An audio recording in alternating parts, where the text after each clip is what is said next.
Are you all excited with our tour? I can't hear you. Are you all excited? Okay, me too. Let us first do the head count to know if we are complete. 1, 2, 3, 30. Okay, we're complete. But before we begin, let me first welcome you all to the beautiful country of New Zealand, who will give you 7,107 reasons of smiles. And with me is our very friendly coach captain, Kuya John. Say hi to Kuya John. Great! We will be your companion for the rest of the day. Always approach us if you need help. And while we are heading to our destinations, let me tell you a few reminders. Number 1 is put your trash in the trash bin or might as well put it to your bag. Number 2, don't leave your things unnecessary to avoid unnecessary loss. And number 3, please remain seated until we come to a full stop.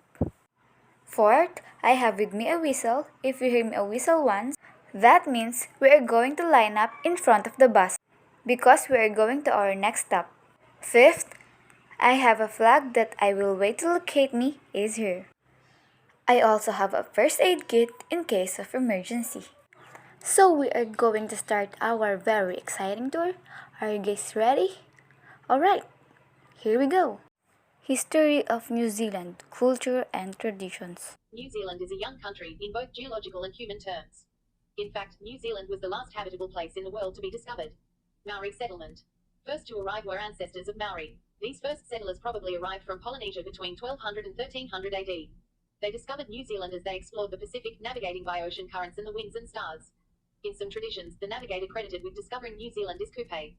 The first Europeans. The first European to arrive in New Zealand was the Dutch explorer Abel Tasman in 1642. That's how we got the Dutch-sounding name, from a Dutch mapmaker who first called us Niuw Zealand. A surprisingly long time, 127 years, passed before New Zealand was visited by another European, Captain James Cook. He came in 1769 on the first of 3 voyages. European whalers and sealers started visiting regularly, and then came traders. By the 1830s, the British government was being pressured to curb lawlessness in the country and to preempt the French, who were considering New Zealand as a potential colony. Eventually, at Waitangi on the 6th of February 1840, William Hobson, New Zealand's first governor, invited assembled Maori chiefs to sign a treaty with the British Crown.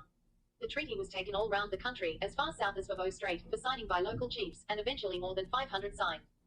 Maori came under increasing pressure to sell their land for settlement. This led to conflict, and in the 1860s, war broke out in the North Island. Much Maori land was confiscated or bought during or after 20 years of war.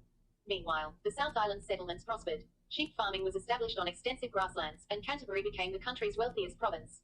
Gold was discovered in Otago in 1861, and then on the west coast, and helped make Dunedin New Zealand's largest town.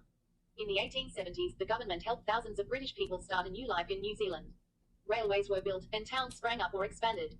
In 1882, the first shipment of frozen meat made it successfully to England. Exporting meat and butter and cheese became possible, and New Zealand became a key supplier for Britain. With an economy based on agriculture, much of the forest that originally covered New Zealand was cleared for farmland. Maori ancestors were the first settlers in New Zealand. Social change and war. In 1893, New Zealand became the first country to give women the vote. State pensions and state housing for workers were also offered first in New Zealand. We were proud of our loyalty to the British Empire and sent troops to fight for Britain in the South African War in 1899. We were also increasingly conscious of our own nationalism and declined the chance to join the Australian Federation in 1901. Instead, New Zealand became an independent dominion in 1907. Thousands of New Zealanders served and died overseas in the First World War. The 1915 landing at Gallipoli in Turkey is regarded as a coming of age for our country. It established the tradition of Australian and New Zealand Army Corps, a pride in New Zealand's military achievement and its special relationship with Australia. Anzac Day, commemorating that landing, is now a public holiday on April 25th each year and is marked with increasingly well-attended ceremonies. To explain the history of the day and its significance to New Zealand today, WW100 has created brief guides translated into 3 languages. New Zealand troops fought overseas again in the Second World War in support of the UK. However, the fall of Singapore shook New Zealanders' confidence that Britain could guarantee the country's security. With the bulk of our forces effectively stranded in Egypt and the Middle East, it was the United States that protected New Zealand against Japan during the war in the Pacific. Keeping on side with America encouraged New Zealand to fight both in Korea in the 1950s and against much popular opposition, and in Vietnam in the 1960s. Britain joined the European Economic Community in 1973. New Zealand had already begun diversifying its export trade, but losing such an important and assured market for our farm products was a blow. That event has encouraged New Zealand to widen its outlook. We now sell our farm goods to a wide range of countries. Culturally too, we have become more diverse. Particularly from the 1980s, a wide range of ethnic groups have been encouraged to settle, and New Zealand is now much more multicultural. According to data from the most recent National Census 2013, 25% of people living in New Zealand are born abroad. 15% are Maori, over 12% are Asian, and over 7% are from Pacific Islands nations. Hindi is now the fourth most common language in New Zealand. It is sad to say this is the end of our very informative tour. Let us first do the head count if we know if we're complete. 1, 2, 3, 30. Okay, we're complete. Are there any questions, clarifications, or re-suggestions? On behalf of Akatalipsi Tours, I would like to thank all of you for choosing us to be part of your unforgettable journey. I hope we'll see you again in your future tours. Take nothing but pictures, leave nothing but footprints, kill nothing but time. Again, this is Angelica, signing